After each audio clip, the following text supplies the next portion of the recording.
Manajemen hasil produksi, distribusi hasil produksi susu.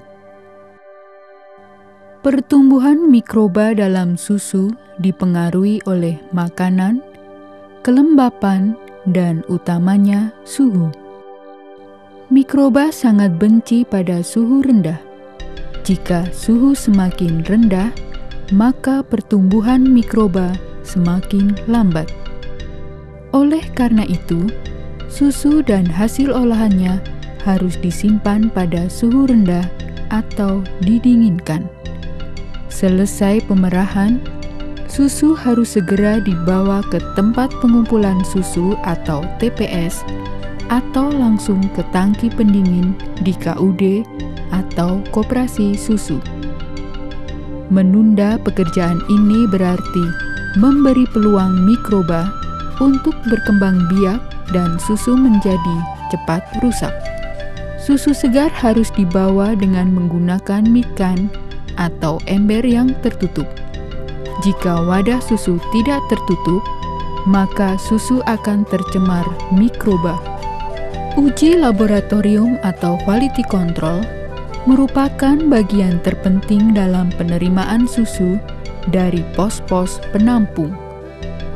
Setiap bahan susu segar yang akan diterima harus melalui tahap pengujian laboratorium yang bertujuan untuk mengetahui apakah susu tersebut memenuhi standar penerimaan mutu susu segar atau tidak. Dengan dilakukannya uji laboratorium, kita bisa mengetahui kandungan nutrisi dalam susu maupun tingkat angka kuman dan cemaran bahan lainnya. Diharapkan dengan uji laboratorium dapat mengetahui sumber permasalahan dalam kualitas susu, apakah di tingkat peternak, penampungan, koperasi, atau kesalahan proses susu. Produk yang dihasilkan dari susu. Produk susu berdasarkan kualitasnya dapat diolah menjadi berbagai macam produk, baik untuk produk konsumsi maupun produk kecantikan.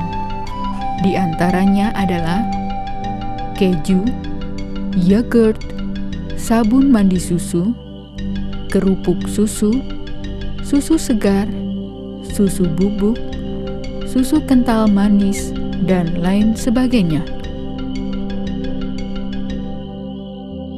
Limbah sapi. Pemanfaatan limbah peternakan atau kotoran ternak merupakan salah satu alternatif yang sangat tepat untuk mengatasi naiknya harga pupuk dan kelangkaan bahan bakar minyak. Limbah sapi umumnya meliputi semua kotoran yang dihasilkan dari suatu kegiatan usaha, baik berupa limbah padat dan cairan, dan sisa pakan. Pengelolaan limbah yang kurang baik akan menjadi masalah serius pada usaha peternakan sapi perah. Sebaliknya, bila limbah ini dikelola dengan baik, dapat memberikan nilai tambah. Salah satu upaya untuk mengurangi limbah adalah mengintegrasikan usaha tersebut dengan beberapa usaha lainnya seperti penggunaan suplemen pada pakan, usaha pembuatan kompos, budidaya ikan, budidaya padi sawah, sehingga menjadi suatu sistem yang saling sinergis. Kotoran sapi perah sebagai bahan baku. Limbah sapi perah dapat dipisahkan menjadi dua macam, yaitu berupa limbah padat, berasal dari sisa pakan dan kotoran ternak. Dapat dipergunakan menjadi pupuk organik padat, misalnya bokasi. Limbah cair, berupa urin atau air kencing sapi dan air bekas cucian kandang.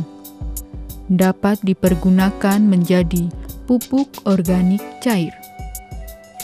Sebagai pengganti bahan bakar minyak maupun gas LPG, limbah padat sapi perah dapat dipakai sebagai bahan bakar gas jika telah diproses melalui reaktor biogas. Berdasarkan pengalaman kelompok tani ternak subur Desa Seruni Musuh, peternak yang memiliki 5 ekor sapi dengan reaktor biogas 13 meter kubik dihubungkan dengan 3 buah kompor dalam kapasitas wajar, mampu digunakan untuk memasak 3 kali sehari dan keperluan rumah tangga lainnya. Keuntungan dibandingkan dengan penggunaan minyak tanah atau gas LPG sebagai berikut. Dapat dilihat jika pengeluaran yang menjadi tanggungan keluarga untuk menyediakan bahan bakar sekarang bisa menjadi keuntungan atau masukan bagi keluarga dan dapat digunakan untuk keperluan lain. Sedangkan sisa bahan padat dari biogas masih dapat dimanfaatkan sebagai pupuk organik yang dapat digunakan sendiri maupun dijual kepada konsumen.